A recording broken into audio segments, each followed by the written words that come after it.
Praise the Lord. ദൈവമക്കളെ, നിങ്ങൾക്ക് എല്ലാവർക്കും ഷലോം. ഈ ദിവസങ്ങളിൽ ചിലർ പരാതിപ്പെടാറുണ്ട്, എൻ്റെ വാഗ്ദത്തങ്ങൾ നിറവേറുന്നില്ല, എൻ്റെ പ്രവചന ശബ്ദങ്ങൾ എനിക്ക് ലഭ്യമാകുന്നില്ല. ഞാൻ പറയട്ടെ, നമ്മുടെ പ്രത്യാശയും വിശ്വാസവും ഒരിക്കലും കൈവിടരുത്. അത് മുറുകെ പിടിക്കണം, അത് ഹൃദയത്തിൽ സൂക്ഷിക്കണം. ദൈവിക വാഗ്ദത്തങ്ങൾ പ്രാപിക്കണമെങ്കിൽ അതിനായി കാത്തിരിക്കണം. അതോടൊപ്പം വാഗ്ദത്തങ്ങൾ പ്രാപിക്കാൻ നമ്മെ തന്നെ ഒരുക്കണം. പലപ്പോഴും ദൈവം വാഗ്ദത്തം ചെയ്യുന്നവ നമുക്ക് ലഭിക്കുന്നില്ല. എന്നാണ് ഇതിന് കാരണം. ഒരു ഉദാഹരണത്തിലൂടെ അത് വ്യക്തമാക്കാം.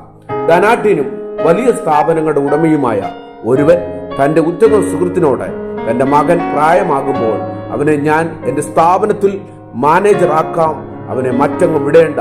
അയാൾ ആ മാനേജർ ഉദ്യോഗം സുഹൃത്തിന്റെ മകന് വേണ്ടി നീക്കിവെച്ചു.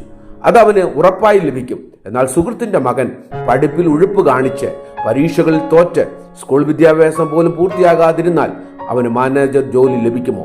ഒരിക്കലുമില്ല. ജോലി അവന് വാഗ്ദത്തം ചെയ്തതാണെങ്കിലും അത് ഏറ്റുവാങ്ങാനുള്ള യോഗ്യത അവനുണ്ടായില്ല. അവൻ ചെയ്യേണ്ടിയിരുന്നത് ലഭിച്ച വാഗ്ദത്തം ആശ്രയിച്ച് ആ ജോലിക്ക് ആവശ്യമായ വിദ്യാഭ്യാസം നേടുക എന്നതാണ്. അതുപോലെ വാഗ്ദത്തവും പ്രവചന ശബ്ദവും പ്രാപിക്കുവാൻ നമുക്കൊരു ഒരുക്കം ആവശ്യമാണ്. നമുക്കൊരു പ്രാർത്ഥനാ ജീവിതം ആവശ്യമാണ്.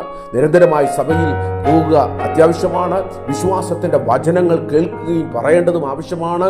ദൈവിക വാഗ്ദത്തങ്ങളെക്കുറിച്ചുള്ള സ്വപ്നം കാണുകയും നാം ചെയ്യേണ്ടതാണ്.